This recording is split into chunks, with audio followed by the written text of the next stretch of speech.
哇！呢個真係必食，呢個就係推介嘅必食。唔係就係嘢食同埋個人情味咯。好得意啊！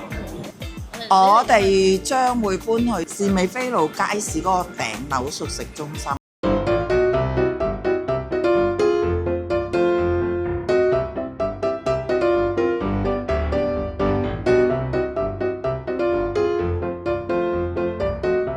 大家好啊，我係詩詩，今日咧帶大家嚟到西環啦。咁咧呢個叫做順利號茶餐廳或者叫做紫荊飯店啦。咁因為咧佢即將咧面臨呢個遷拆啦，咁佢哋就會去到呢個西環士美菲路熟食中心嗰邊。好啦，哇咁快咧啲嘢食就到齊啦。咁咧我哋有呢個欖角骨，咁咧另外仲有呢個尖椒炒大腸，同埋嗌咗一個雜菜煲嘅，係。好，我而家試食咗呢一個欖角骨先。呢個欖角骨好味喎，佢係有啲甜甜地咯，同埋佢啲黑色一點點嗰啲係嗰啲欖角嚟，個味道都幾特別喎，但係好食㗎呢個。咁咧試埋呢個炒大腸先，呢個我都好怕食辣啦，所以我就試少少。我都幾辣喎，真係呢個。但係個大腸，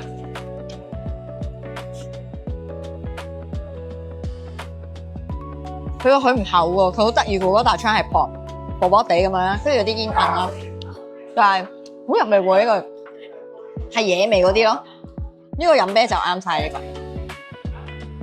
咁咧而家就試埋呢個海味雜菜煲先。佢個煲入邊咧有少少海鮮咁樣，有啲蝦仔啦，跟住佢有一個好似啲蜆定嗰啲貝咁嘅，你望下呢個。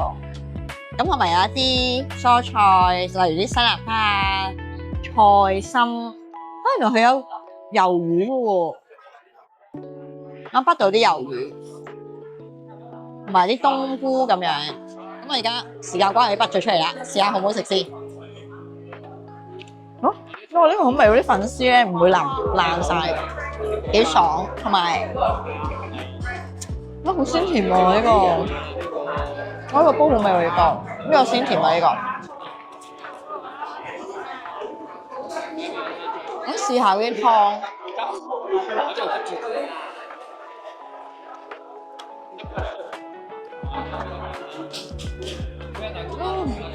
有啲菜嘅味加埋嗰啲海鮮味，呢個好味。好啦，說時遲那時快，呢個炸蓮藕餅就嚟啦。佢炸得睇落去咧係好金黃色嘅，幾好睇喎，個色水都好靚。不過啲熱啊，要試下係咪好脆先。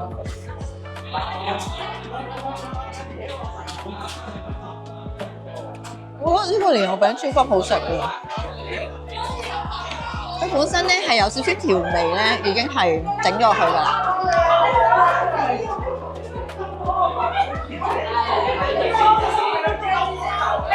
勁香脆啊！呢個蓮藕餅好香啊，超級香。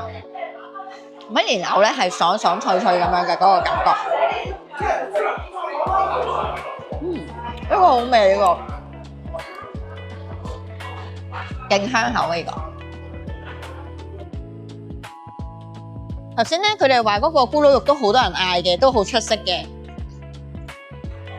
我覺得個色水好靚都。而家試下嗰個咕嚕肉先。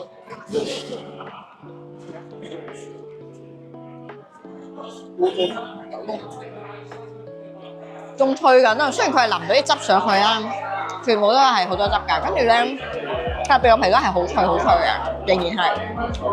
哦，呢個好滑嗰啲肉，一啲都唔鹹，即係外脆內軟。因為佢好食啦，係夾埋好多肉啊，咬嘅時候要有肉汁，係 juicy 嘅呢個，呢個好味呢個，好得意佢。你叫龍蝦啊？龍蝦。係呢度嘅保安嚟㗎。好屌，好得意啊！都唔俾啲老鼠入嚟㗎。哦，識捉老鼠嘅呢個龍蝦好叻啊佢。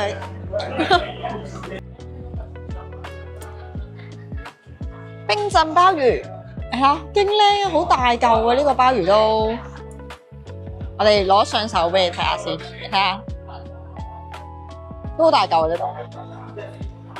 急不及待試下先，佢上面有一啲調味料咁樣咯，同埋佢睇落佢好似係辣嘅呢個，但係唔係因為鮑魚咧，海鮮類嘅我都好啱嘅，我辣都會試下呢個。試下我唔好食先，睇落去有啲紅色嘅辣椒，但佢唔係真係好辣嗰種，可以接受到，同埋好入味啊呢個，好食啊！因為咧佢可能冰鎮住啦，都係凍噶嘛嗰個鮑魚，但係都係好爽口、好彈嘅。好夾啊條嗰個汁，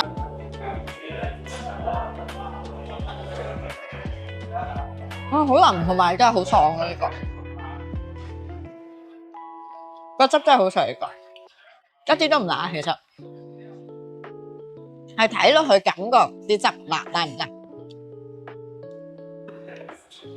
我終於諗到係咩味啊！因為頭先睇落去咧，以為係好似啲泰式汁啦。咁我頭先就真係試清咗，勁有嗰啲兒時味道咧。大家有冇食過啲撈撈啊？幾蚊一包嗰啲咧，咁佢係啲蠔油加埋啲蒜咁樣撈下撈下，佢嗰個汁係真係完全係嗰個味啊！但係估唔到佢同鮑魚係咁夾嘅。好，我哋咧訪問一下咧，而家啲舊街坊成日都嚟呢度食嘢㗎啦。咁想睇下佢哋有咩感受咯，因為嚟緊呢度都會遷測㗎啦。咁樣，我首先咪問你先。好唔捨得咯，我哋一個禮拜都會嚟至少3晚。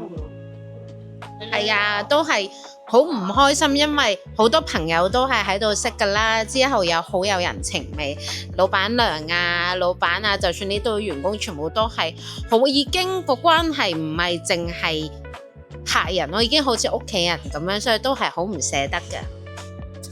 好，之後到你啦。其實都係一樣嘢，都係好唔捨得啦。因為其實就算啲客唔識咧，大家都會打招呼，好 friendly 嘅呢度，對人對狗仔都好 friendly 嘅。咁少咗一個地方可以聚集埋一齊，就算俾第二個地方去搬都好啦，其實都唔會再咁啱或者咁 fit 到大家一齊喺呢度聚埋一齊咯。尤其是過時過節呢度都好熱鬧㗎。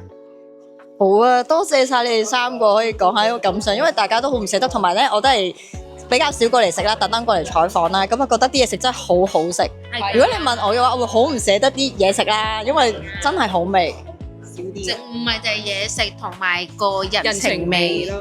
同埋有個特別講覺得最好食嘅嘢係咩？嗱，我講先，我係覺得個冰鎮鮑魚係超好食，頭先我已經試咗。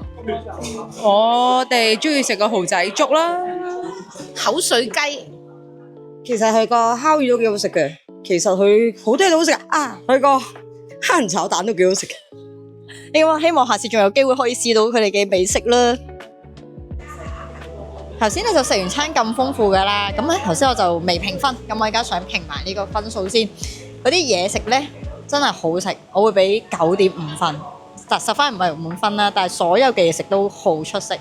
我最深刻嘅係嗰個冰鎮鮑魚係超級好食，極度推薦。咁希望我哋將來有機會仲可以食到呢個咁美味嘅菜式啦。雖然佢會搬咗，咁記得鍾意我哋呢條片記得 like share 讚好，同埋幫我分享出去啦。咁同埋咧下面留言啦，有咩想我哋去食嘅地方可以話俾我哋知啦。下次見啦，拜拜。